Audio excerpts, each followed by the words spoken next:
This story is about a baffling disappearance that happened in 2020 in a forest in California. But the most unique part of this disappearance is the incredibly spooky twist that happened very recently. This twist is something that the Madera County Sheriff's Office, who is in charge of investigating this disappearance, they're still trying to wrap their head around what even happened. But before we get into that story, if you're a fan of the strange, dark, and mysterious delivered in story format, then you've come to the right place because that's all we do, and we upload once a week. So if that's of interest to you, please sign the like button up for your very casual, very friendly, slow machine pitch baseball league. But when it's their turn at bat, switch the machine out for a grenade launcher. Also, please subscribe to our channel and turn on all notifications so you don't miss any of our weekly uploads. Okay, let's get into today's story.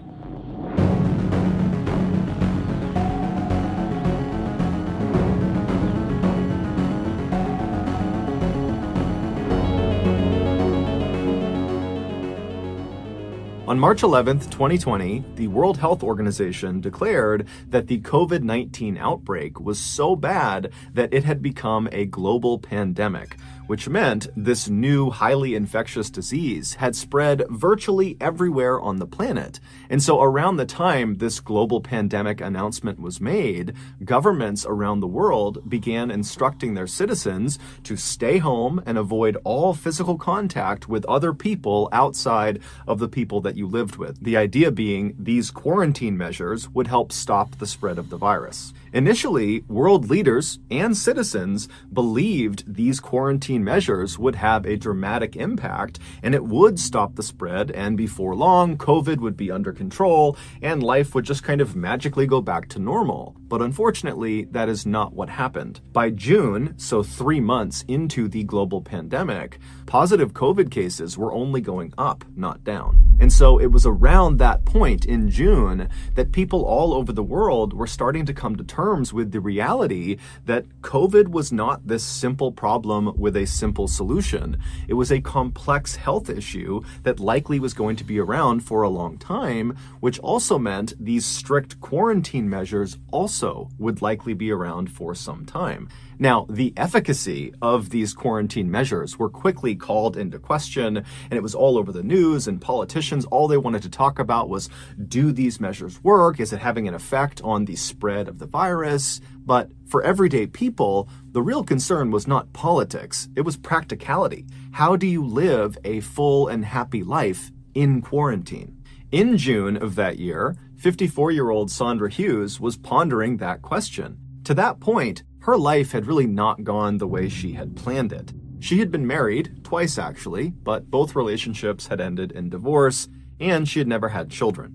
She lived in beautiful Maui, Hawaii, but she hadn't really lived there long enough to consider it her home, and prior to that, for the bulk of her adult life, she'd kind of lived this nomad lifestyle, bouncing around all over the country, and so really she had never developed a home of sorts. She was an accountant by trade, but in college, she had studied not just accounting, but also wilderness survival, which she happened to be incredible at and was very passionate about. Growing up, she had always been a big outdoor enthusiast, and so she had always thought one day she would become a park ranger, and so that's why she was studying wilderness survival in college.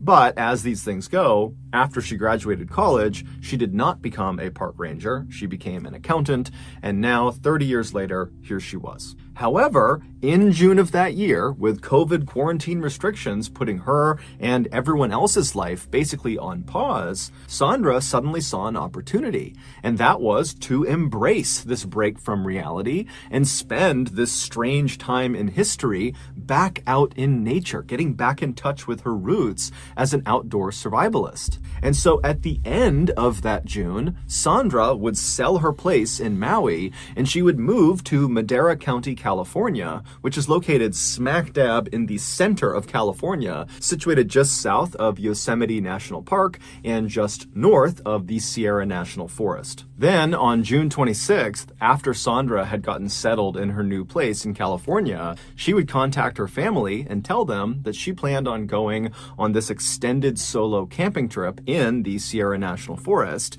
and that she would be in touch with them in the coming weeks when she was back out. To Sandra, this trip was going to bring her lots of happiness and fulfillment, and it was going to allow her to continue to adhere to quarantine guidelines because she'd be all alone. Shortly after speaking with her family on the 26th, Sandra loaded up all of her camping equipment into her silver Saab sedan, and then she would drive from her place south and then east a little over an hour until she was deep inside of the Sierra National Forest. At some point, she would leave the main road and she would hop onto a bumpy dirt road that kind of wound through the forest, and that road would bring her out to an area called the Johnson Meadows. The Johnson Meadows are absolutely gorgeous. It looks straight out of a postcard. It's basically a stretch of beautiful green meadows, and then around the perimeter of those meadows are the thick trees of the Sierra National Forest, and then beyond those trees are the snow-capped Sierra Mountains. But despite its beauty, the Johnson Meadows are actually fairly dangerous. It's a very isolated part of the Sierra National Forest,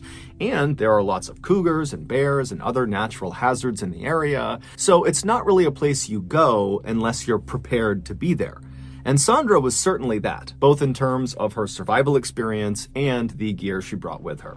So when Sandra drove her car right up to the edge of the Johnson Meadows, she parked her car off to the side of the road so as not to block the road, and then she got out, she collected her things from the trunk, and then she threw it over her shoulder and began hiking into the middle of the Johnson Meadows to look for a place to set up her campsite. 6 days later, on July 2nd, some hikers came out of the tree line into Johnson Meadows and began walking across the center of it. And as they're walking along, they notice up ahead what looks like a tent and a campsite. They don't see anybody near it, but they clearly see someone is camping in the middle of Johnson Meadows. And so this is totally not unusual. Lots of people go hiking and camping in this area.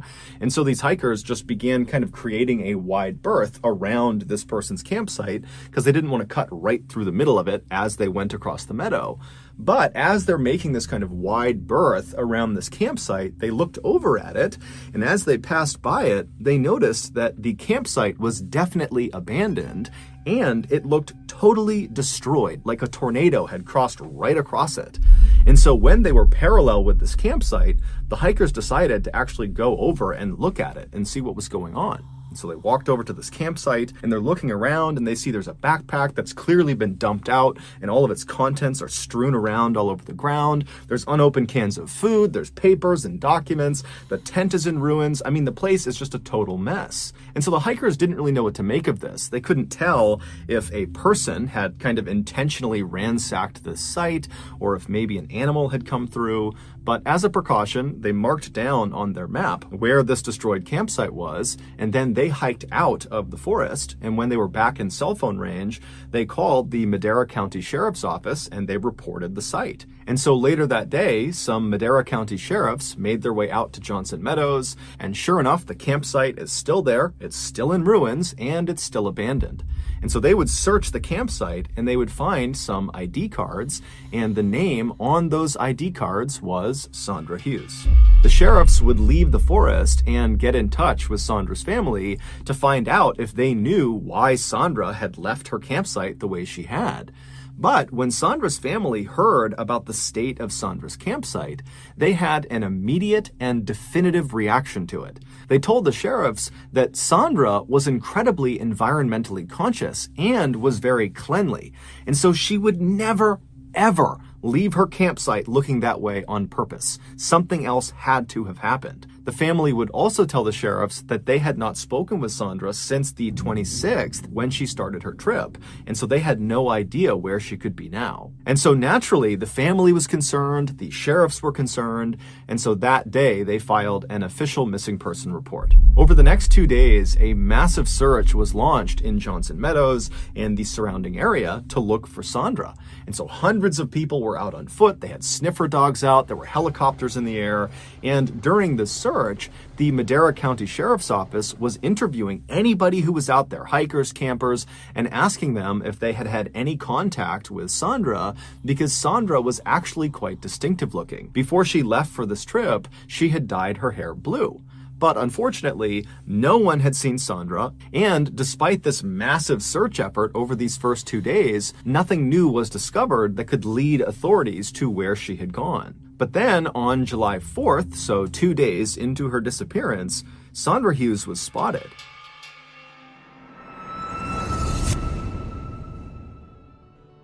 Before we get to the rest of today's video, I want to tell you about today's sponsor, NordVPN. I used to be just like you, spending every waking second combing the internet looking for the perfect pictures of a gift horse's mouth to give to the like button, only to be rudely interrupted by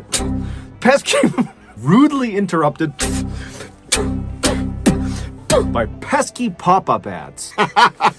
But my entire life changed when I found out about NordVPN. A VPN, or virtual private network, is a service that keeps you safe when you browse the internet, and NordVPN is the name brand in that space. Not only will NordVPN ensure that your data stays safely behind their wall of next-generation encryption, but also, through their newest feature, Threat Protection, they will block all those pesky pop-up ads that keep ruining your gift horse mouth picture buying that keep ruining your gift horse mouth picture buying experience. NordVPN's Threat Protection also protects their users from malicious sites, downloads, and trackers. In short, with NordVPN, your internet browsing will be safer, smoother, and full of many more pictures of gift horses' mouths to give to the like button. So, if that sounds as enticing as I think it does, then you need to check out NordVPN. And you're in luck, because the very best offer NordVPN has right now is through my YouTube offer. Right now, NordVPN is offering viewers an exclusive 2-year plan at a massive discount, plus 1 month free when you go to nordvpn.com/Mrballen. And this offer is risk-free because Nord has a 30-day money-back guarantee. Again, go to nordvpn.com/Mrballen or just click on the link in the description below. Pop-up ads! Okay, back to the story. Some hikers were cutting through the Johnson Meadows area, and they saw this woman who was just standing off to the side of the meadow. She was by herself. She had no gear with her. She was barefoot. She had a black shirt on. She had blue jeans on. She had a bruise on her face, and she was just kind of standing there as if she was waiting for something. And as these hikers walked past her, they definitely noticed her, but she didn't wave them down. She didn't act distressed. She didn't look like she needed any help. They just kind of saw this person minding their own business, and they walked right on past her. It wasn't until those hikers got to the parking lot that they saw all these missing person flyers out for Sandra Hughes, and they would see the picture of Sandra, and they would see her distinctive blue hair, that they would say, oh my goodness, the barefoot woman we just saw standing in the forest is Sandra Hughes. And so the hikers called the sheriff's office. The sheriff's office got really jazzed up. They headed out to where they had claimed to have seen her, but there was no sign of her, and there was nothing left behind that would indicate where she might have gone. The following day, on July 5th, Sandra's vehicle was located, but Sandra was not with it. It was found 5 miles north of where her destroyed campsite was in Johnson Meadows, and the vehicle was actually at the bottom of a ravine, and this ravine was right next to a winding forest road. And so after looking at the damage on the front of the car, authorities believed Sandra was driving the car on that road and then hit a tree, and then she rolled off the embankment down to the bottom of the ravine. There was no blood inside the vehicle, so it wasn't immediately clear if this accident had actually done any physical harm to Sandra. But the most significant thing about the discovery of this vehicle was the state of Sandra's personal effects that had been in the vehicle. Clearly, after the vehicle had come to a stop at the bottom of the ravine, someone had pulled out all of the things inside of the car, all of Sandra's personal things, and kind of thrown them carelessly all over the forest floor, as if they were kind of rummaging through her car looking for something, throwing things as they went. And the Madera County sheriffs couldn't help but think that this was eerily similar to how her campsite looked in Johnson Meadows, where all of her personal effects had just kind of been chucked all over the place. At this point, authorities did not believe Sandra was actively trying to evade them. Instead, they thought, maybe Sandra got hurt, maybe back at the campsite or even during this car accident, and the injury has impaired her cognitive abilities, and so now, maybe she's lost in the woods and doesn't know what's going on. There was some discussion about foul play maybe being involved, but that was largely discounted. And so a decision was made to just leave her vehicle where it was at the bottom of the ravine, thinking, maybe Sandra is going to come back to this vehicle, and maybe that's why all these things have been strewn around, because she's coming back and looking for something. And so authorities left a note in the window of her vehicle that said, hey, Sandra, we're looking for you. Please call this number if you see this. And then at the bottom of this note, it said, your family really misses you. The search for Sandra would continue over the next several days with a new focus around the area where the car had been found, but nothing new was discovered. Then, on the evening of July 12th, so 1 week after the vehicle was discovered, a team of searchers had made their way 2.5 miles north of the vehicle, and they were actually inside of Yosemite National Park. They were barely inside, and they were right up along this lake called the Spotted Lake. Now, this is an area that's very difficult to get to. There are no main roads that get there. There are no main trails that get there. And so the searchers, they're up in this very rugged part of Yosemite, and as they're walking along with their flashlights out, they see a sleeping bag, and it's laying out right in the middle of the ground, in the middle of nowhere, and it looks like it's been used recently, and it would turn out that sleeping bag was Sandra's. But again, when they brought all the searchers out to that area and they searched all around the Spotted Lake and all over this area, there was no sign of Sandra. At this point, authorities were totally baffled. On a map, Johnson Meadows, where her first campsite was, then her vehicle, and then this sleeping bag were all more or less in a straight line going south to north. It was almost like Sandra, from the day she went missing, had just begun slowly working her way to the north, but she was doing it without any equipment and most likely barefoot in an area that was steep and rugged and dangerous and full of cougars and bears. And so authorities knew if they didn't find her soon, even if she was doing this on purpose, she was likely going to succumb to the elements. The search for Sandra would continue for another week after the discovery of her sleeping bag, but by that time, by July 20th, there hadn't been any new developments. No one had seen Sandra, there were no new leads, and so unfortunately, the authorities had to scale back their search. About 3 weeks later, on August 9th, 2 hunters were driving down this very desolate forest road, located several miles to the east of where Sandra's car had been found. And as they're driving along, they turn this corner, and as soon as they do, they look up ahead and they see there's this woman. Now, she's not standing on the road or even right next to the road. She's kind of tucked up a ways on this hillside in the trees, and she's leaning up against a tree. And so the hunters are looking at her and they're seeing that she's got no equipment with her. There's no backpack, there's nothing, no tent, and there's no other people anywhere. I mean, they're in a very isolated part of this forest, and it's odd to see people here to begin with, let alone this woman who's just kind of casually standing up against a tree. And so the hunters, they're like, okay, let's drive up and see if she needs something. And so they pull up right up alongside her. She's still, 10, 15 feet away from them, tucked up in the trees. And so they roll their windows down and they're looking up at her, trying to kind of flag her and get her attention.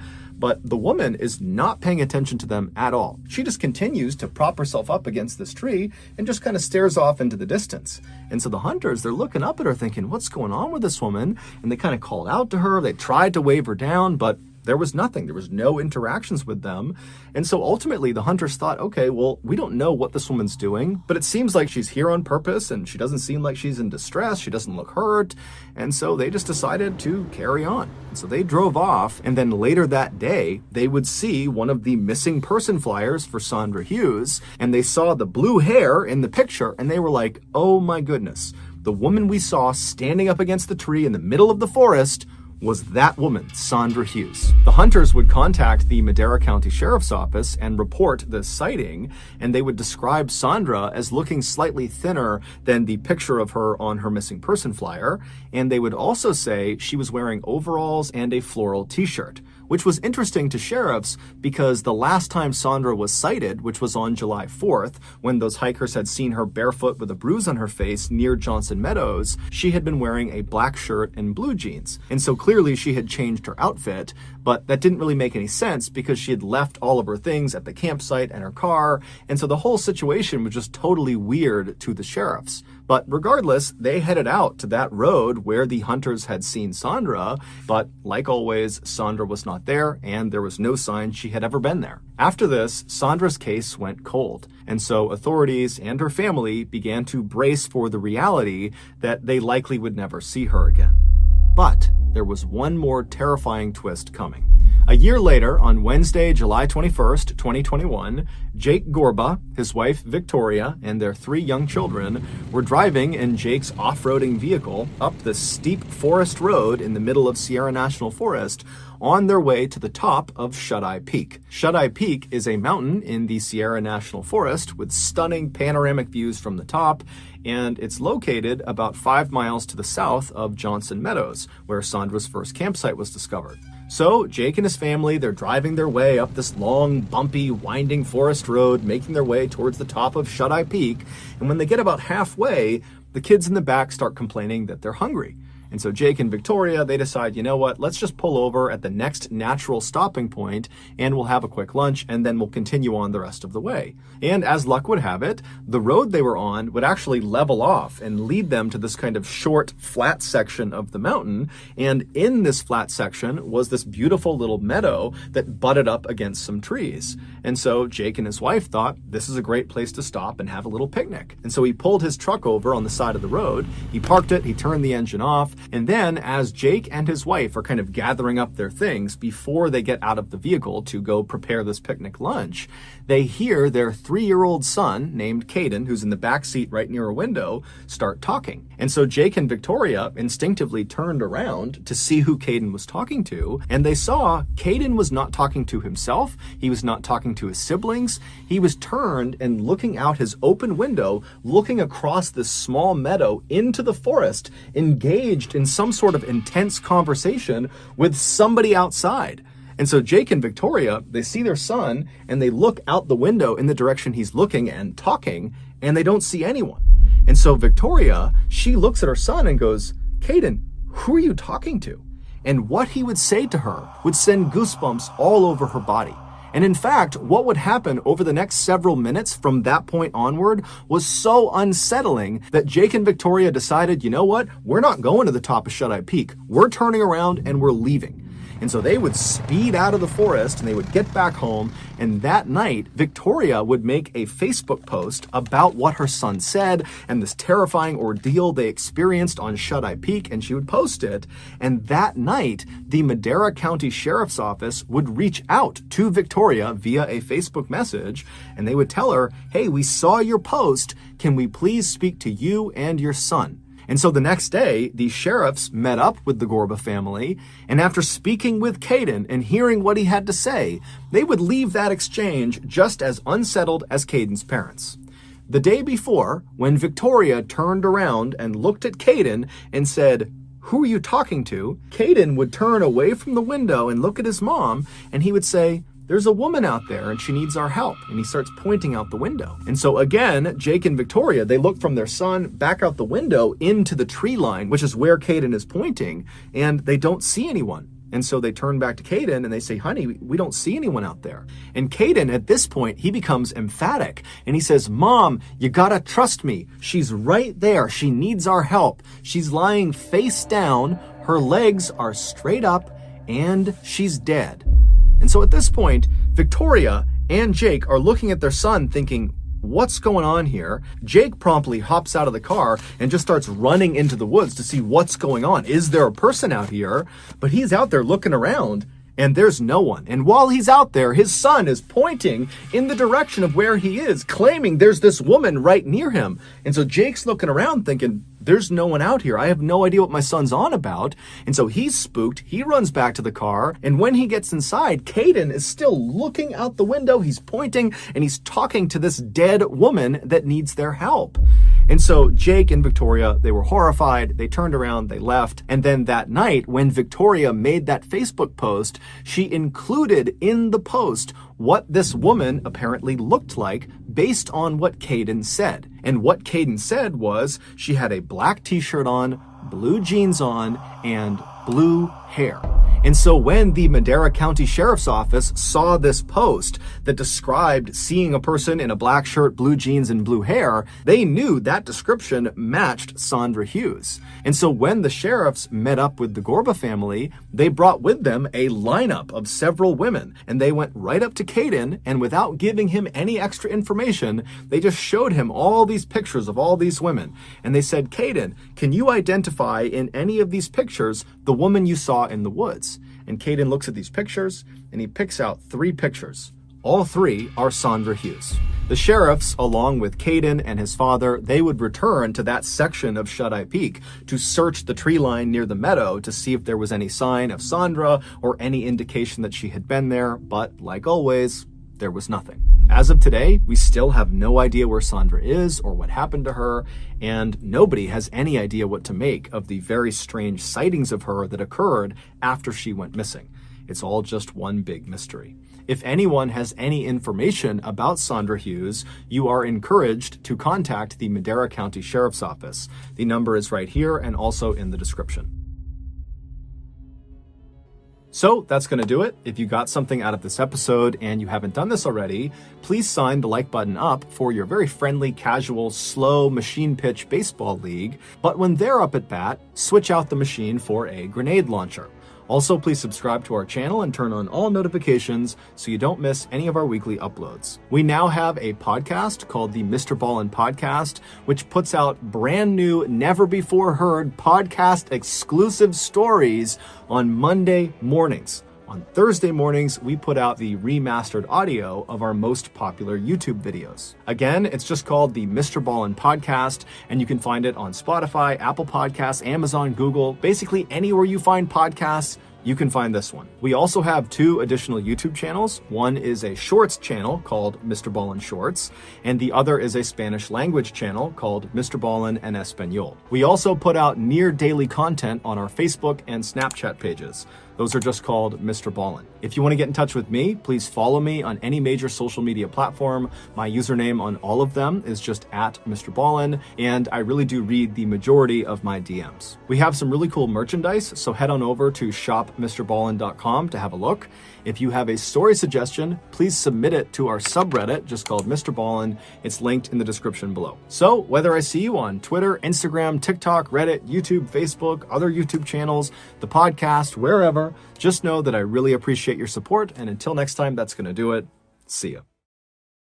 In 2016, a couple was walking up this dirt path on this wooded hillside when they came up to this huge barbed wire fence. And all over this fence were signs saying no trespassing and warning people that what was on the other side of this fence was very dangerous. But the couple ignored these signs and slipped through a break in the fence to the other side and just kept on walking. Minutes later, that couple would come face to face with a monster. But before we get into that story, if you're a fan of the strange, dark, and mysterious delivered in story format, then you've come to the right place because that's all we do, and we upload once a week. So if that's of interest to you, please offer to do the like button's dishes, but be sure to leave all of the cups and bowls right side up inside of their dishwasher. Also, please subscribe to our channel and turn on all notifications so you don't miss any of our weekly uploads. Okay, let's get into today's story.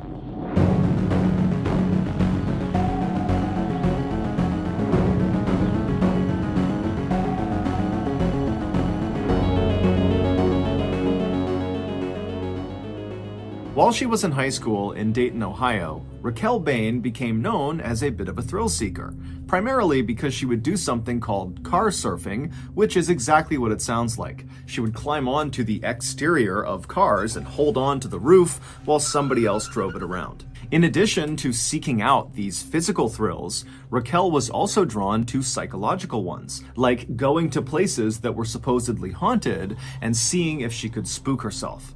Following high school, Raquel kind of calmed down and became less of the wild teenager she was known for being, and instead she really focused on building a life and a career for herself. And so she would go to college and she would earn her degree in surgical technologies, and then by 2009 she was employed full-time as a surgical assistant in Dayton. Also around that time, she had her first child, a son, who she adored. But despite creating this life full of stereotypically adult, mature things like having a career and starting a family, deep down, Raquel was still very much the thrill-seeking wild teenager she was back in high school. But as an adult, she just never had time to go seek out those thrills. So with that in mind, fast forward to April of 2016, By this point, Raquel is 26 years old, and that month, a very rare weekend popped up where Raquel did not have to work and she didn't have any childcare responsibilities. And so, wanting to take advantage of this free time, Raquel asked her boyfriend, 41-year-old David Nee, if he would join her on a road trip that weekend to Louisville, Kentucky, where Raquel wanted to check out the infamously scary Waverly Hills Sanatorium. Back in the 1900s, Waverly Hills was a place where tuberculosis patients were sent.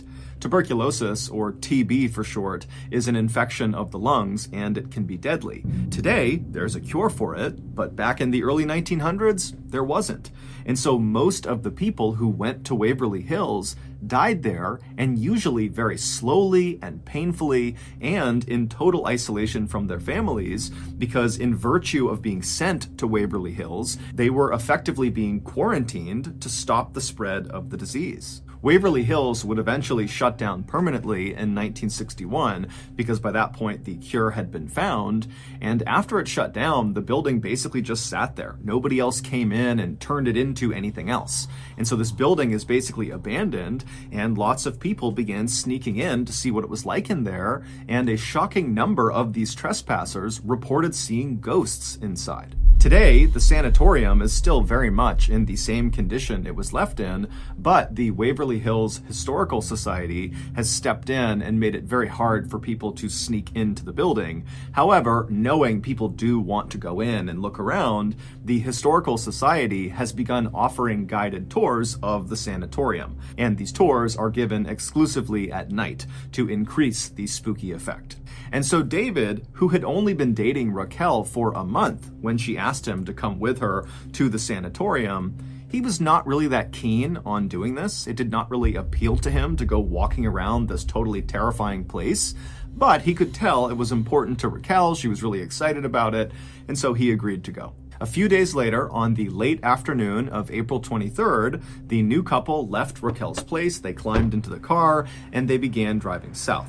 3 hours later, they arrived in Louisville and they stopped to get dinner. And then after they were done eating, they looked at the time and realized it was only about 6:45 p.m. and the tour they had scheduled at the sanatorium was not until 10 p.m. So they had a few hours to kill. And before David could suggest anything, Raquel already had the perfect idea of how they should kill this time. She told David that earlier that day, she had learned about a spot just outside of Louisville that might actually be more terrifying than the sanatorium they had come all this way to see. And so Raquel wanted to spend these few hours checking out this new spooky spot. This spooky spot was a rickety old, narrow, abandoned-looking bridge called the Pope Lick Trestle. It's located just east of downtown Louisville in this heavily wooded area. The bridge is about 800 feet long, and at its highest point, right in the middle of the bridge, it's about 90 to 100 feet off the ground.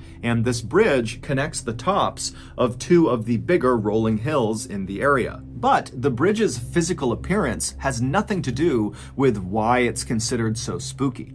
The reason the Pope Lick Trestle has become a central part of Kentucky folklore is because locals say there is a monster called the Pope Lick Monster that lives underneath the bridge. It's half goat, half man, and when anyone is near this bridge at night, this monster is supposed to come out from underneath this bridge, and then what happens next is very ambiguous. It kind of depends on who you're talking to, but generally speaking, once the Pope Lick Monster has emerged and it sees you, you're dead. Now, how you die ranges from the monster leaping out and attacking you with an axe to the monster using some sort of mind control to lure you up onto the bridge where you leap off. David, after hearing this suggestion, was again not really that keen to go do this really terrifying sounding thing, but seeing the excitement in his girlfriend's face, he agreed to go. And so the two left the restaurant, they climbed back in the car, and they drove for about 15 or 20 minutes to the Pope Lick Trestle Bridge. The bridge actually passed over a relatively main road, and so the couple parked just off the side of this main road, and then once they were outside, they began looking for a pathway up this hillside to get up to the bridge. And very quickly, they found a well-worn dirt path that snaked up the side of this wooded hillside that looked very much like it would bring them up to the bridge. bridge. So with Raquel in front and David behind her, they began walking up this dirt path. And as they're walking, they start to see signs that clearly say, "No trespassing." But they ignore them because they're looking at this path thinking, okay, lots of people clearly come up here, so we've got to be okay. And so they keep on walking up this path, and they're getting closer and closer to the top of this hill where they think it's going to connect with this bridge. And right as they're getting close, they see there's this huge chain link fence, this 8-foot tall chain link fence with barbed wire across the top that extends in either direction out of view. And so the couple walks up to this fence, and there are more signs that say no trespassing, private property, and there are additional warning signs saying that what is on the other side of this fence is also just plain dangerous, so turn around and leave.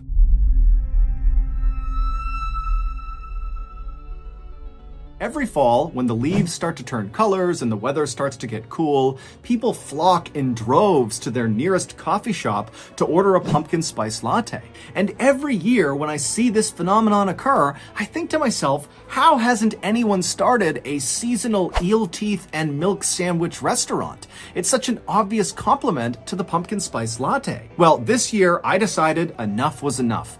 I was going to fill this massive hole in the marketplace and become the eel teeth and milk sandwich king. However, I pretty much immediately ran into a very big issue. The 5 mini poodles that I hired to help me grow and run this restaurant franchise instantly began to struggle with some basic tasks that I had outlined in the job description, like being able to hold things with your thumbs and speaking a human language. And so just a couple of days ago, as I'm sitting in my office trying for the 100th time to teach these mini poodles how to speak English and how to use their thumbs, my pet frog, Seagull Lung, came flying in and slapped me right in the coccyx and said, "Papa, tu avoir." Papa, tu dois avoir ziprecruiter. Papa, tu devoir ZipRecruiter, which of course in French means, Dad, we need to use ZipRecruiter. And boy was old Lungy right. ZipRecruiter, which is the #1 rated hiring site according to G2 satisfaction ratings as of January 1st, 2022, uses its powerful technology to find and match the right candidates with your job. And then you can easily go through all of these recommended candidates and invite only your top choices to apply for your job, meaning you won't have to hire as many unqualified mini poodles. And right now, you can try ZipRecruiter for free at my exclusive web address, ziprecruiter.com/Mrballen. Again, that's ziprecruiter.com/Mrballen, or you can click the link in the description below. ZipRecruiter, the smartest way to hire.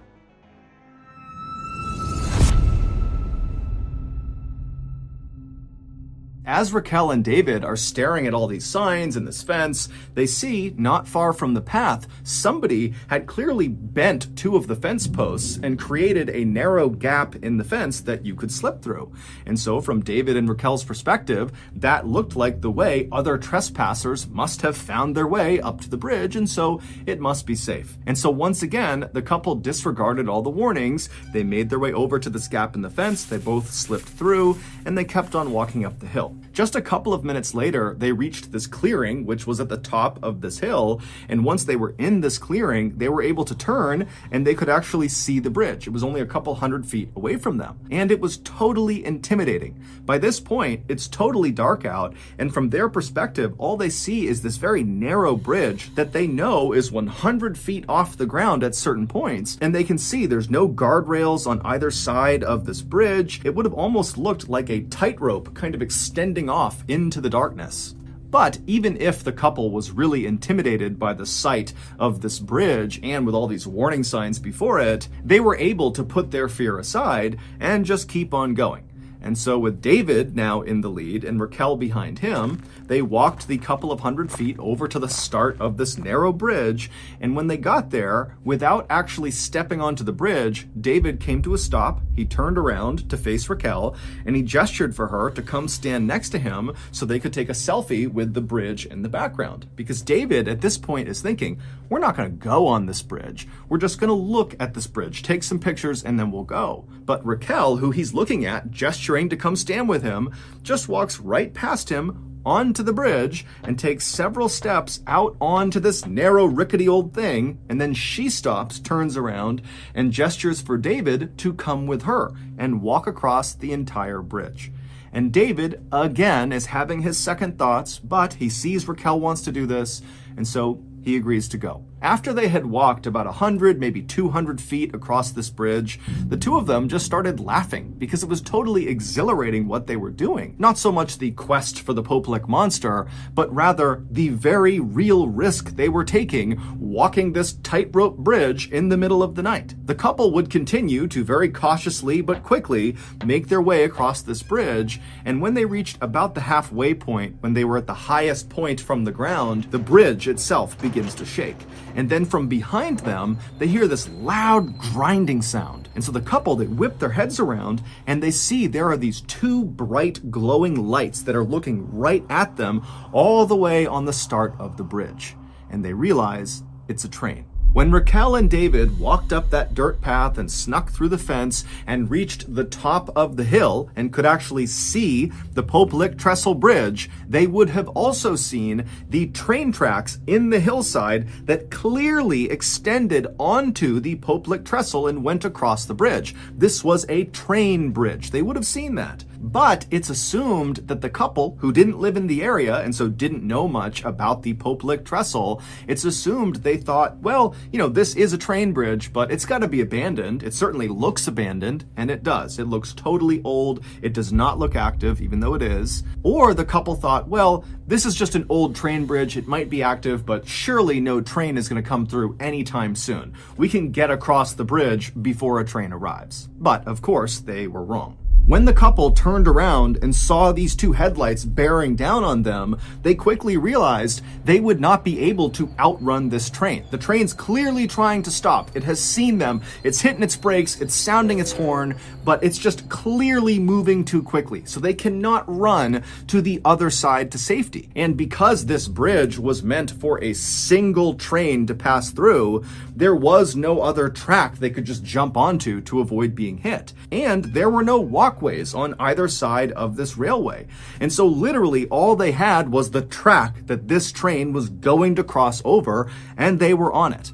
And so with no other choices, David yells to Raquel that they have to climb down and hang off the side of this bridge. Now, there were these wooden slats that ran underneath the rails. They ran perpendicular to the rails, and these wooden slats kind of extended off the edge of the bridge on either side just a couple of inches. And so in theory, if you were holding onto the outside of one of these wooden slats and kind of dangling off the edge of the bridge, a train could cross those tracks and not run over your hands or fingers. You would just have to hold on that whole time as the train is rumbling through. And so David, he flops down onto his stomach and he's trying to lower himself as fast as he can as this train is getting closer and closer, and he's yelling for Raquel to do the same thing, but she's not really moving very quickly. And finally, David, he gets in position. He's hanging off the edge of this bridge on these wooden slats, and he sees Raquel. She's not quite there, and then the train comes flying through. It strikes Raquel and sends her flying off the bridge to the ground below. David would somehow manage to hold on the whole time as this train went past him. And then once the train had passed him, he pulled himself back up onto the tracks. He ran the rest of the way across the bridge. He went down that hillside. And when he found Raquel, it was immediately apparent that she was deceased. In the end, the railroad was not issued any citations or sued for negligence. It was determined they did their due diligence by setting up that 8-foot-tall barbed wire fence with all those signs telling people to stay back and warning people about the hazards of going past this fence. And so it was actually David who got in trouble for this tragedy. He was cited and charged with a felony of unlawfully disrupting and or delaying a train, causing financial damages. He would plead to a lesser charge of trespassing and would be fined $2,300. Shockingly, this tragedy is just one of many that have occurred on the Popelic Trestle Bridge. Since the bridge's construction in the 1800s, there have been dozens of people who have died on this bridge. And several of these deaths, many of them fairly recent, the last 20 or so years, have occurred under the same conditions as Raquel's. People went looking for the Popelic monster and then were struck by a train. So that's going to do it. If you got something out of today's episode and you haven't done this already, please offer to do the like button's dishes, but be sure to leave the cups and bowls right side up in their dishwasher. Also, please subscribe to our channel and turn on all notifications so you don't miss any of our weekly uploads. We now have a podcast called the Mrballen Podcast that puts out brand new exclusive stories on Monday mornings, and on Thursday mornings, we put out remastered audio of our best YouTube videos. That podcast is available on all platforms right now, but in just a couple of days, on November 1st, 2022, it will only be available on Amazon Music. We now have a registered 501c3 charitable organization called the Mrballen Foundation that makes it as easy as possible for you to join me, my family, and my team in supporting those whose lives have been most impacted by violent and heinous crimes. Monthly donors to the Mrballen Foundation Honor Them Society will receive free gifts and exclusive invites to special live events. But the real reward is helping to create a new ending to the story for victims of violent crime. Go to mrballen.foundation and click on Get Involved to join the Honor Them Society today. We also have 2 additional YouTube channels, Mrballen Shorts and Mrballen en Español. We also put out near daily content on TikTok, Facebook, and Snapchat. All of those channels are just called Mrballen. If you want to get in touch with me, please follow me on any major social media platform and then send me a direct message. My username is just @Mrballen, and I really do read the majority of my DMs. We also have some really cool merchandise, so head on over to shopmrballen.com to have a look. And if you have a story suggestion, please submit it to our subreddit just called Mrballen. It's linked in the description below. So whether I see you on Instagram, Twitter, TikTok, Reddit, YouTube, Facebook, other YouTube channels, the podcast, wherever, just know that I really appreciate your support. And until next time, that's going to do it. See ya. Today's episode is a very creepy and highly disturbing camping story. But before we get into that story, if you're a fan of the strange, dark, and mysterious delivered in story format, then you've come to the right place, because that's all we do, and we upload once a week. So if that's of interest to you, the next time the like button is asleep, go to their front yard and spell the words "I hate my neighbors" in gasoline all across their front yard, and then light it on fire. Also, please subscribe to our channel and turn on all notifications so you don't miss any of our weekly uploads. Okay, let's get into today's story.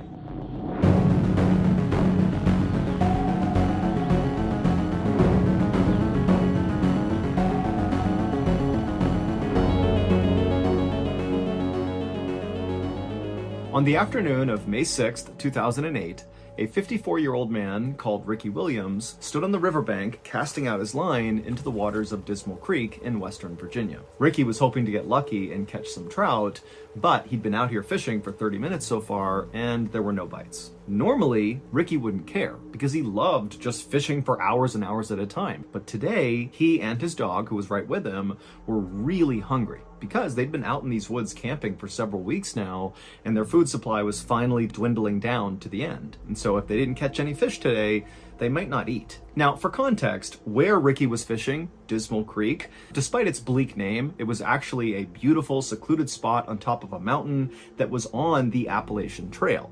The Appalachian Trail is a very famous 2,200-mile-long trail that runs up and down the east coast of the United States. And why that is relevant is because there's this special code for people that hike on the Appalachian Trail. And the code, which all hikers know, is basically if you come across another hiker on the Appalachian Trail, it is your responsibility to help them if they need help.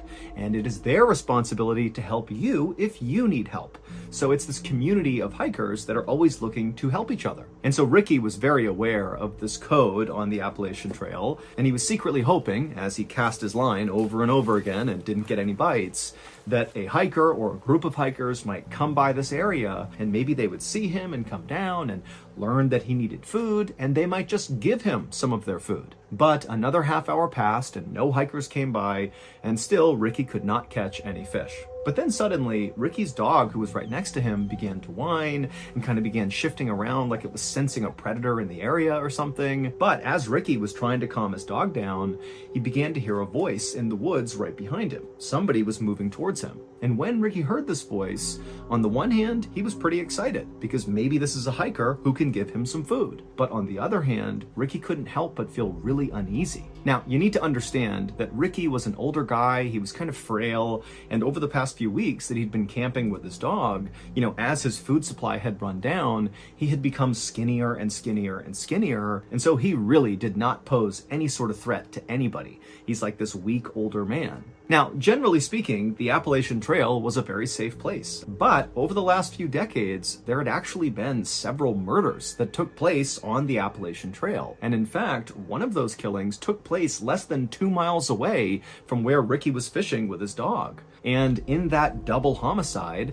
a very well-known killer named Randall Lee Smith had stabbed and shot to death 2 hikers. And so while Ricky was really looking for help from fellow hikers, at the same time, he couldn't help but feel somewhat apprehensive. Because again, Ricky was like this small, frail guy, and Ricky was well aware of these murders, and he was well aware of the fact that he was super close to one of the murder sites. And so Ricky was totally on edge as he's listening to this male voice get closer and closer, and then finally, this man in his early 30s steps out from the tree line, and he looks over and he sees Ricky, and for a second, the 2 men just kind of look at each other, but then this guy just grinned at Ricky and said, "Hey, how you doing?" And immediately Ricky felt relieved because he could tell just from looking at this guy that very likely he was not a threat. The man introduced himself as Scott Johnston, and he told Ricky he was actually camping in the area with a friend of his, and they were out here fishing just like Ricky. And Ricky pretty much immediately said, "Oh, great, nice to meet you. Do you have any food for me?"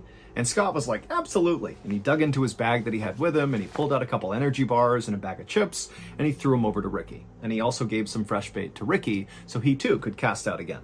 And for the next couple of hours, Scott and Ricky just stood on the riverbank and fished together.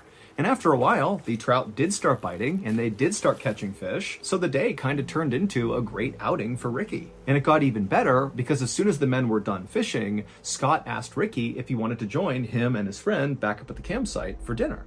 And remember, Ricky had no food, so this was an amazing invitation. And he said, "Yes, of course, I'd love to join you." So the 2 men packed up their stuff right as the sun was going down, and then they began walking back into the forest where Scott had emerged from. And as they were walking, Scott's fishing pole got tangled on a low-hanging branch, and he was really struggling to get it out of the tree. And so finally, he just told Ricky to, go on ahead. My campsite's right up there. It's a straight shot. Just go up the hill, and you'll see it. Ricky asked Scott if he was sure, and Scott said, "No, it's totally fine, go ahead." So Ricky said, "Okay," and he walked the rest of the way up the hill, and then when he walked out of the tree line into the clearing where Scott's campsite was, immediately what Ricky noticed was this enormous man who was like twice the size of Scott, and so 4 times the size of Ricky, kind of hunched over the campfire. And this huge man, who presumably was Scott's friend, he heard Ricky walk into the circle, and remember, it's nighttime and they're kind of in the middle of nowhere, and so this guy, he turns his head around and sees this strange man just standing there, and Scott's nowhere to be found, and so this guy, he grabs a club, like a piece of wood, and he looks at Ricky kind of menacingly, like, "What are you doing here?" And Ricky, who was so caught off guard by just how big this guy was, he put his hands up and he said, "I'm so sorry, Scott sent me up here. I don't know if this is the right site, I'm sorry." But just at that moment, Scott had finished untangling his fishing line, and he came out of the tree line and he patted Ricky on the back and he said, "Oh, you've already met my friend Sean." And as soon as he said that, Sean looked like he basically let his guard down. He put the wood down and he stopped glaring directly at Ricky. But Ricky felt like Sean was not happy that Ricky was in his campsite, even though clearly Scott is the reason that Ricky is in this campsite. And so Ricky just felt really uncomfortable. And at the same time, Scott is ushering Ricky closer to the campfire to take a seat next to Sean. Sean's a great cook. He'll cook up this fish for us. It's going to be great. Take a seat. Ricky felt kind of annoyed that Scott was really forcing him to stay. But Ricky didn't want to be rude and just kind of abruptly leave, so he did take a seat next to Sean, who definitely was not excited to be sitting next to Ricky, and Ricky just kind of sat there waiting to see what would happen next. And what happened next is Scott walked over to Sean and handed off all the fish that he and Ricky had caught so that Sean could begin to prepare them, to cook them. And then as Ricky is still just sitting there right next to Sean, Scott walked away from the campfire up to his truck, which was parked right next to Sean's Jeep. And Scott turned on the radio and began blasting country music. And when Ricky heard this music, he kind of winced because to him, part of the reason the outdoors, the Appalachian Trail, being out in nature, part of the reason it was so wonderful was for the peace and quiet. And so it felt kind of like borderline disrespectful to be out in the middle of this beautiful place, blaring country music. And so to Ricky, he just couldn't help but feel like there's something off about these two guys. They just seem really disrespectful and kind of pushy and maybe aggressive. And so Ricky is just not happy. But again, Ricky didn't say anything and didn't attempt to leave because again, he's really hungry and so is his dog and he needs to eat that fish. A moment later, Scott walked back from the truck and took a seat next to Sean, and then he, along with Sean, pulled out their knives and began deboning the fish. And as they were doing this, Ricky again is just kind of sitting there doing nothing, and so he kind of meagerly asked, hey, can you give me a knife and I'll clean a fish? But Sean and Scott kind of waved him off and said, don't worry, we got this. And so Ricky just continued to sit there nervously as all he could watch was the flashing of the light bouncing off their blades. But eventually, Scott and Sean finished deboning all the fish and they put their knives away. And at that point, they began cooking the fish over the open flame. And suddenly for Ricky, it felt like, the mood had shifted a little bit. At least now the two men were not fiddling around with weapons. It felt kind of safe again. And so Ricky began making some small talk in hopes that would kind of, settle his nerves. And so Ricky told the two men about how much he loved the Appalachian Trail and how he came out here all the time for weeks at a time with his dog. And Ricky would tell the men that, sometimes he felt more at home out in the wild than he did at home. It was almost like being out in nature was a religious experience for Ricky.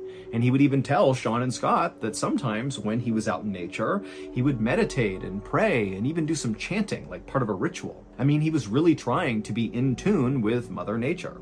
But as Ricky continued to tell Sean and Scott about his personal life, he noticed the two men were definitely paying attention and kind of nodding along at appropriate points in the story. But at the same time, Ricky felt like these two men were also kind of looking at him like Ricky was kind of weird, as if they were not prepared to come out and say it. But after hearing all these things about his life, it was like, what's going on with this guy? And so Ricky suddenly felt really embarrassed about being so open with these two guys who once again just seem like they don't quite like him or even really want him here. But luckily, right at that moment, the fish were done, and so the men just sat there in silence and wolfed down the food. By the time they finished, right about 8 p.m., it was very dark outside, and Ricky at this point is just ready to go. He just felt so uneasy here. And so after putting down his plate and his silverware and saying thank you to Sean and Scott for their hospitality, he quickly got up and grabbed his dog, and he began walking into the woods towards his campsite. But after Ricky and his dog had walked maybe 10 or 15 feet away from this campsite, two things happened in rapid succession. Number one, Ricky suddenly stopped and turned around and looked back at the campsite. And number two, right as he did this, there was this enormous bang sound, like a small explosion that echoed through the forest.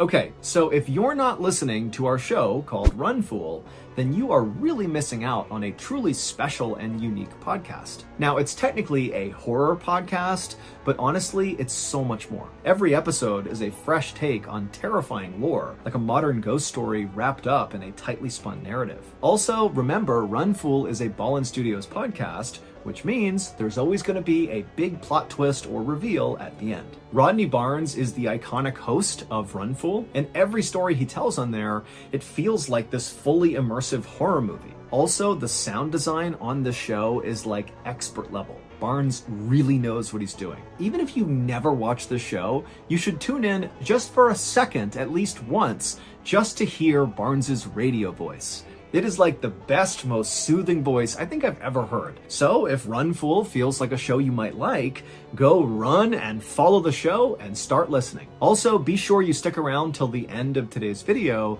because we're going to play a clip from last week's episode of Run Fool.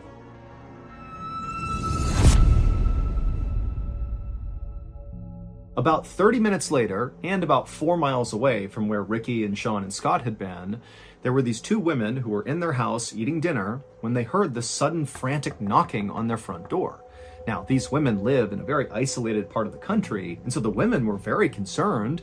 One of them rushed over to the phone just to be ready to call the police, while the other very carefully made their way towards the front of the house, and they kind of peered out the window, but they couldn't see anything outside. It was too dark, and so they went to their door, which was still getting pounded on by whoever was out there, and the woman, she unlocked the door, and she opened it just a crack, and what she saw nearly made her faint. There was a man standing on her porch who was absolutely covered in blood, as if he had been fully submerged in a tank of blood. I mean, he is all red. And the man had his hand over his neck. And the woman who opened the door, she looked at him and she saw that there was this rhythmic pulsing of blood pumping out of his neck that was in time with his heart. This man is clearly bleeding to death. And so the woman, she screamed for the other woman to please call 911. We have someone who's dying here. And so she began calling 911. And then the man on the porch just said, please help me. And then he said something about Dismal Creek. And then he collapsed. And this was so shocking for the woman who had opened the door that she just stood there staring, having no idea what to do. But then she happened to look up and she noticed there was a Jeep that was idling out on the road in front of her house that she hadn't even registered until now. And so either this guy got dropped off or he drove that Jeep. But before she could even begin to understand what had just happened, an ambulance and a whole bunch of police cars came screaming up and parked in front of her house. And then the medics got out, they rushed up, and they grabbed the bleeding man, and they put him in the ambulance, and they rushed him off. Meanwhile, not far from the house, police officers were speeding towards Dismal Creek because when the women called 911, they said, this guy who's shown up on the porch bleeding said something about Dismal Creek, but they had no idea what it was about. And so instead of trying to wait to figure out what was even going on, police had basically said, let's just go to Dismal Creek and look around and see if we can figure out, why someone would leave that area and show up at this house covered in blood. But as the police were making their way up this winding mountain road, they saw a truck bombing down the road coming straight at them. And the truck, they initially hit their brakes and did kind of attempt to get out of the way of the police cars. But after this truck had basically come to a stop, the driver of the truck just hit the gas all over again, and they veered wildly off the side of the road into an embankment, and they crashed and flipped several times and then came to a stop.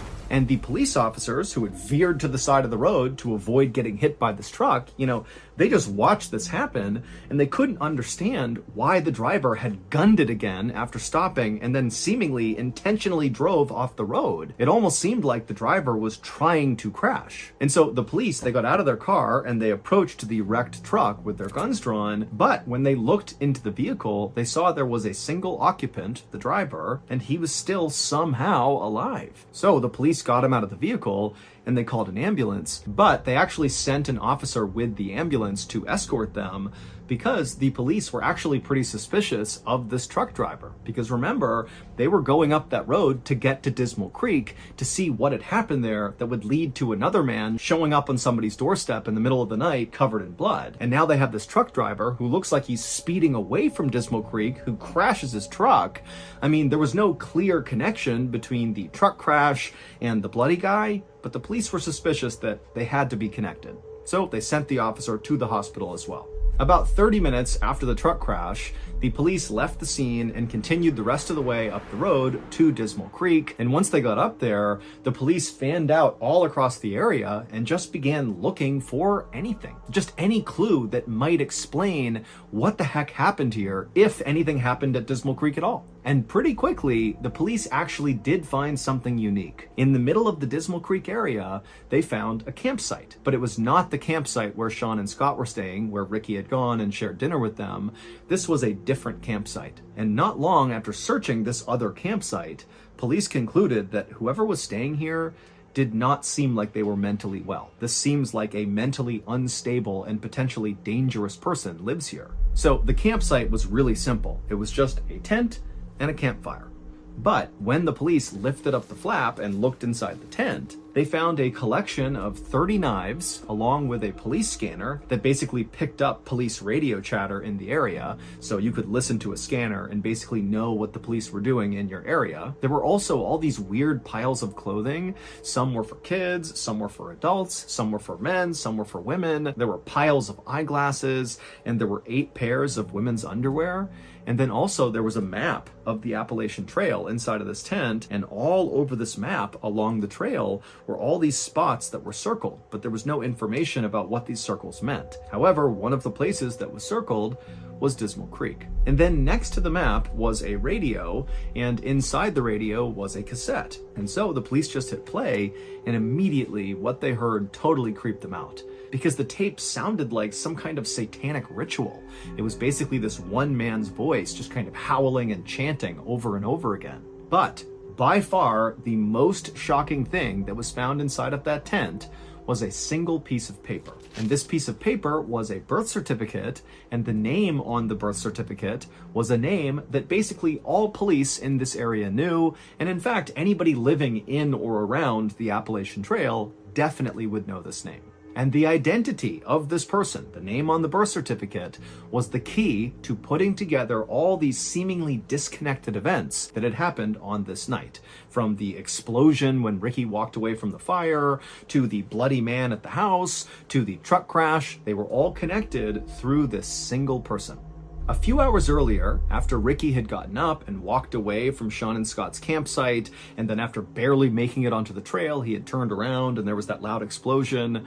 Well, at that point in the story, Ricky, who's now looking back at the campsite and looking at Sean and Scott, he can see that the two of them, they've heard the sound too, and they were now staring at each other with looks of absolute shock and terror on their faces. But then Ricky watched as Sean reached up and touched his face, and he put his hand out in front of his face and it was covered in red. And the reason for that was because Sean had just been shot in the face, because that loud explosion was the sound of Ricky shooting his gun at Sean. And as Sean and Scott stood there staring at each other in absolute disbelief, Ricky, who's still in the tree line, ran towards the fire and just kept on shooting. And so Sean at this point, as he sees Ricky coming into the campsite, he stands up and kind of staggers back and falls on the ground. But Scott, who's not hurt at this point, he just gets up and starts running away from the campsite. And Ricky turns his attention towards Scott and he shoots at him and he hits him straight in the neck and also in the back. But somehow Scott just kept on running despite these horrible wounds. And so Ricky watched as Scott disappeared into the woods. And then Ricky turned back to Sean, who's laying on the ground and can't go anywhere. He's been shot in the face. And Ricky just casually raised his gun and shot Sean right in the chest. But amazingly, Sean, after getting shot this second time, it created what must have been the most extreme adrenaline rush ever, because he jumped up to his feet and right in front of his attacker, he just turned and sprinted to his Jeep. He hopped inside, fired it up, and just sped away as fast as he could. And when Sean flipped on his headlights and turned a corner after getting away from the campsite, he looked down the road and he actually saw his buddy, Scott, who had run away first, come tumbling out of the woods onto the road. And so Sean, who's gravely injured, drives over next to Scott and he stops the Jeep long enough for Scott to climb inside, and they shut the door and they speed their way towards the nearest help, which happened to be that house where those two women lived. And so it was Scott, who looked like he was drenched in blood, who knocked on the women's door. Sean was down in the Jeep out on the road, but he was just too weak to get out and come up to the door as well. But when the ambulance and police arrived, they would find not only Scott up on the porch, but also Sean in the Jeep, and both men would be taken to the hospital via helicopter. And then as for the man who was driving the truck down the road away from Dismal Creek, who then crashed right in front of the police, well, the driver of that truck was Ricky Williams. However, that was not his real name. There was no Ricky Williams. That was the name he just used. His real name, which was on the birth certificate that police found in that other campsite inside of the tent, was Randall Lee Smith. The same infamous Randall Lee Smith who had murdered those two hikers not far from Dismal Creek. That double homicide had happened in 1981, and Randall was caught and convicted. But he was paroled 15 years later in 1996 for good behavior. And for 10 years after that, Randall lived with his mother and he wore this electronic bracelet and, he followed the rules. But by 2008, his electronic bracelet had came off, and even though Randall had attempted to continue living with his mother, it just wasn't tenable. He didn't have enough money, and so ultimately he packed up his things, grabbed his dog, and moved out onto the Appalachian Trail. And on May 6th, 2008, when Sean and Scott arrived in Dismal Creek to go fishing, Randall was waiting. Nobody has any idea why Randall murdered those two hikers back in 1981 or why he targeted Sean and Scott in 2008. All we know is that Randall Lee Smith was very mentally unwell and very likely viewed the Appalachian Trail as like his sacred place. This is his home. This is the place he loves more than anything. And so maybe, he felt like Sean and Scott had somehow disrespected the Appalachian Trail, and that was enough to attack them. Now, we know Sean and Scott did not do anything intentionally disrespectful to Randall because, amazingly, Sean and Scott survived this attack. And they would say that when they saw Randall, they just felt bad for him. They thought he was like this alcoholic drifter who didn't have a home of his own, and so he was just living out in the woods on the Appalachian Trail. And so they didn't judge him. Instead, they really did just want to give him some food and spend some time with him and make him feel human again. That was it. And because Randall appeared to be this kind of small, older man, Sean and Scott, who were, very big and imposing, they didn't feel threatened by this guy. As for that bizarre other campsite that police found up around Dismal Creek, the one that contained all those knives and the birth certificate, well, obviously that was Randall's campsite. And that weird cassette tape that they listened to that sounded like a satanic ritual, that was Randall going through his meditations and chants that he would do when he was out in the middle of nowhere. It was like his way of respecting Mother Nature and the Appalachian Trail. And then all those items that were found inside of his tent, the different clothes and the eyeglasses and the women's underwear, it's believed those could be Randall's other victims. However, when police pulled DNA samples from all of those items that were found inside of his tent, like the clothes and the underwear and the eyeglasses, well, those DNA samples did not match any of the missing people or murder victims in the police's database, and so that wasn't useful. And then also, police went to all those places on that map that were circled, and with the exception of obviously Dismal Creek, they didn't find anything else at the other locations that suggested any violent event had happened there. So only Randall knows the truth, which means we will never know the truth, because just 4 days after Randall was pulled out of that truck that he crashed, he died in police custody from a blood clot that formed as a result of the crash. And in those 4 days that Randall was in custody, he never gave up that there were any other victims. Today, Sean still has a bullet in his head and in his chest, and Scott still has big scarring on his neck and on his back. But both men have made a full recovery, relatively speaking, and they still go back to Dismal Creek all the time to go camping and fishing. As promised, here is a clip from last week's episode of our amazing podcast, Run Fool, hosted by the incredible, iconic storyteller, Rodney Barnes. Enjoy. The first guy that stood up was about 6 feet tall, with thinning hair he wore swept back from his forehead. He was dressed elegantly in a sweater and button-down, unusual enough in a sea of fleece jackets, and his eyes were hollowed in his skull. "You write a lot about monsters that the rest of us don't actually believe in," the guy said. "Reptiles, werewolves, murder goats, whatever." A chuckle rolled through the theater. "I'm wondering if you'd ever consider addressing the other kind of monster. The real kind," he went on. "The kind of monster that looks more like a man." I stared back, unnerved. I'd met far more of the human type of monster than I ever had the type with fur. But that's not what was giving me pause. Instead, it was the certainty that this guy had a story to tell. I was right about that, because his story, it would be one of the most frightening tales I'd ever heard. So that's going to do it. If you enjoyed today's story, be sure to check out our podcast called the Mrballen Podcast, where we literally have hundreds of stories that sound an awful lot like this one, but many of them are only on the podcast. Again, it's called the Mrballen Podcast, and you can listen to it on Amazon Music or wherever else you get your podcasts. Thank you so much. Until next time, see ya.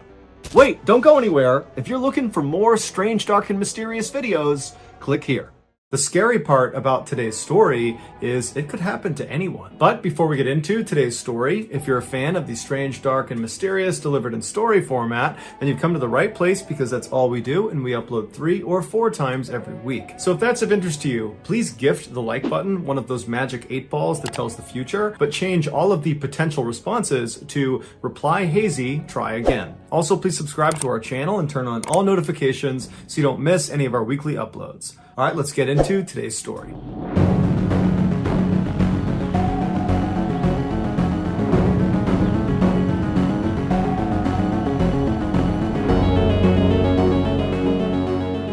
On the night of October 25th, 2009, a fit, healthy 30-year-old man named Alex was at home in San Diego watching TV in bed. At some point, he noticed there was a slight pain in his left Achilles tendon. A tendon is the fibrous connective tissue that connects muscle to bone, and the Achilles tendon is the biggest tendon in your whole body, and it's the one you can feel on the back of your ankle. It connects your calf muscle to your heel. Alex had never had tendon pain before, and so he assumed it must just be tightness from the long walk he had taken that night around his neighborhood. And so after massaging it for a little while, eventually he kind of forgot about it and just kept watching TV until he fell asleep for the night. The next morning when Alex woke up, he immediately recognized that the pain in his left Achilles tendon was 10 times worse. It was blindingly painful, and then his right Achilles tendon was also now starting to hurt.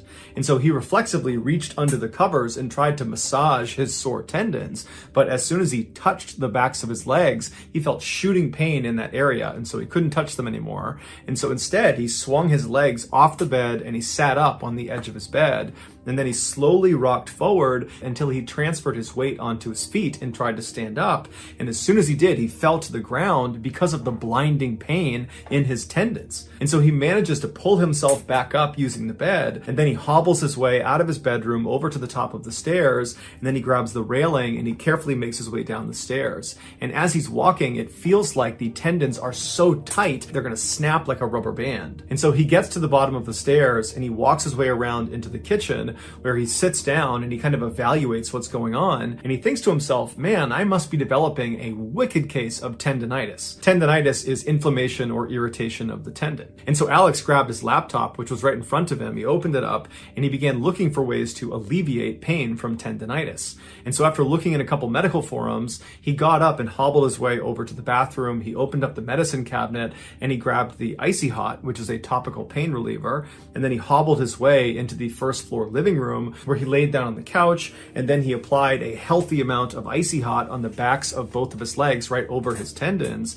and then he propped his legs up on 2 pillows. And so he laid there and he's thinking, okay, so it's the weekend, I have today off, I'll just lay here until the pain subsides. But by that evening, the pain had not subsided, it had gotten progressively worse. And so Alex picked up the phone and he called a podiatrist, which is a doctor who specializes in feet and the lower half of your leg, and he made an appointment for the following morning to have a look at his Achilles tendons. And so after he hung up, Alex thought to himself, the best thing I can do is probably just go to bed. I'm bound to feel better in the morning.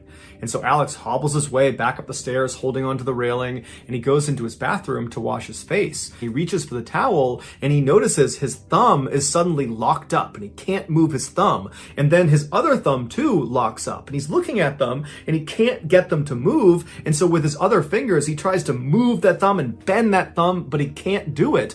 The tendon in both of his thumbs had suddenly become unbelievably tight to the point where he couldn't move his thumbs anymore. Up until this point, Alex had convinced himself that whatever was happening with his Achilles tendons was probably minor, that with or without medical intervention, it was bound to just get better. But now he wasn't so sure, because the thumb situation, that really scared him. He had never experienced anything like that, and he couldn't help but think that whatever was happening in his thumbs was probably what was happening in his Achilles, making this a much more complex problem. So Alex forgets about washing his face or even going to bed, and instead leaves the bathroom and grabs the railing and hobbles back downstairs. He makes his way into the kitchen with the stiff thumbs, and he sits down at the table. He opens up his laptop and he begins looking for any information about what is happening to him. A few minutes minutes into his search, he was about to type something into Google when all of a sudden he felt the rest of his fingers start to lock up.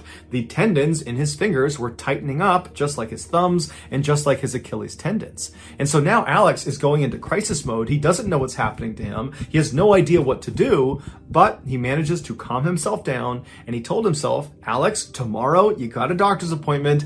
They'll know what's wrong with you. They will fix this. Everything's going to be just fine. And so despite his overwhelming urge to panic, he closes his laptop and he hobbles his way over to the stairs. He climbs up to the second floor and he goes directly into his bedroom, crawls in bed, and he goes to sleep. The next morning when he woke up, the tightness and pain in his Achilles tendons and in his hands had not gotten any worse. And that kind of comforted Alex. He's thinking, okay, we're past the worst of this. I just need to figure out what this is and then fix it. And so he crawled out of bed, he hobbled his way over to the stairs, he went down, he grabbed a quick bite to eat, and then he went outside to his car to head out to his doctor's appointment.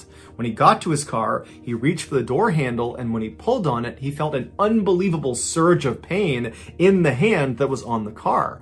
And when he looked down, all of the joints in that hand that had been pulling on the car, they had all separated. Like the connective tissue that kept his finger whole was no longer strong enough. So Alex screamed and he retracted his hand in horror, and when he looked at it, the joints had gone back to normal, but the pain in this hand persisted. And so on adrenaline alone, Alex managed to use his other hand and got the car door open. He went inside, and then he could barely grip the steering wheel because one hand is now wrecked and his other hand is not much better, but he managed to speed to the doctor's office. And then when he got inside, he could barely fill out the paperwork because one hand was wrecked and the other wasn't much better, so he couldn't grip the pen. But after he gave them his paperwork, the doctor finally came out and they brought him back to an exam room, and that's when Alex explained that originally it was just his Achilles tendons. That's why he had called for this appointment. But after making that appointment, not only had the pain in his Achilles gotten much, much worse, but there was also now pain and tightness in his hands, including one hand that had just fallen apart when he tried to open a door. Alex told the doctor that he had never experienced anything even remotely resembling this in his entire life. He led a very healthy lifestyle and really had no idea what could be causing this. Although he did say 10 days prior, he had finished a round of antibiotics. The drug was called Cipro, but previously he had used this drug with no issues.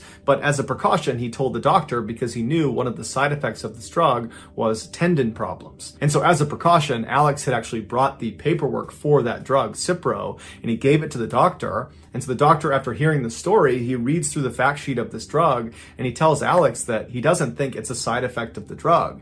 He thinks Alex is showing all the signs of having an autoimmune disease like lupus or multiple sclerosis, and that he needs to go to a rheumatologist and get tested for that. And so Alex is horrified by this. He can't believe that only a couple of days ago he was totally normal, and now it felt like his whole life was falling apart. And so he left that appointment, he went out to his car, and he called a rheumatologist and he set up an appointment for a couple of days later to get tested, and then he went home. And over the next couple of days, as he waited for that next appointment, his condition only got worse. Every muscle, joint, and connective tissue in his body was either extremely tight or hurt or both. By the time he made it to the rheumatologist's office, he could barely move on his own. After the doctor had run several tests on Alex, Alex began mentally preparing himself to be told that he had an autoimmune disease. He believed at this point that that was the most logical explanation for what was happening to him. But when the test results came back in, to Alex's shock, he was negative across the board. He did not have an autoimmune disease. And so Alex hobbled out of the office, he got out to his car, he sat down, and he was in pain and at a loss. He had no idea what was happening to his body, and it seemed like none of the experts knew either. And so when Alex got back to his house, he made his way into the kitchen and he sat down to do some more research, but he felt like he was at a loss there too. He didn't even know what to research. He had searched for every possible combination of pain, tightness in your Achilles, pain, tightness in your hands and your fingers, and nothing was lining up with his experience. And so he thought to himself, even though that podiatrist ruled out the antibiotic he had taken a cycle of before he started feeling the way he was feeling, even though he ruled that out, I might as well do some more research on it because it's the one thing I can point to that was newly introduced to my life before I had all these things happen to me. And so he opened up his laptop and he typed in Cipro side effects. and what he discovered horrified him. Cipro is part of a class of antibiotics called fluoroquinolones, and while it is a very effective antibiotic, it comes with extremely severe side effects. And enough people who have taken a fluoroquinolone have suffered from these side effects that there's actually a term given to them. They are said to have been floxed. And as Alex discovered in his research, there are many online communities for these floxed individuals, many of which used to be healthy and fit, but after taking these drugs, they became bedridden or had to transition to a wheelchair. This is due to one of the nastiest side effects of this class of drug: ruptured tendons. As a reminder, a tendon connects muscle to bone. And so if you were to say a tendon has ruptured, what you're actually saying is the muscle has torn off of the bone. And apparently this is unbelievably painful and almost always requires surgery to fix. And in many of these floxing cases, the fluoroquinolone drugs cause these people's tendons to start dramatically tightening until they just start rupturing. And there's nothing they can do to stop it unless they stop moving, hence becoming bedridden and transitioning to wheelchairs. When Alex read all these horrible testimonials of people who had been floxed, he realized their experience mimicked his own. He was floxed. But once he knew what he was up against, he began looking for a timeline. How long would he have these symptoms for? And what he saw was most people experience these awful symptoms for about 3 months and then they fade away. So for 3 months, Alex suffered, but he stayed positive. He was certain he was going to get better. But 3 months came and went, and he didn't get better. In fact, he got worse. All of his tendons continued to tighten, and some of them ruptured, and he had to quit his job and had to move in with his parents. But he stayed positive. He went back online, and he began reading about more severe floxing cases, and he saw those people typically saw a big turnaround at the 3-year mark. And while that was overwhelming and awful and disheartening, he at least had something to look at as the light at the end of the tunnel. And so for 3 more years, he waited and waited in pain. He eventually became completely bedridden and completely dependent on his parents. But then the 3-year mark came and went, and much like the 3-month mark, nothing got better, he just got worse. And that was when Alex realized he was in the range of people that suffered from their floxing permanently. In 2016, so 7 years after taking that fateful dose of Cipro, he wrote a blog post on his website updating the world about his condition. In it, he says he's only gotten worse and that his life effectively came to an end in 2009 when, over a 6-day period, he swallowed those 12 Cipro pills. And so now all he looks forward to is his death.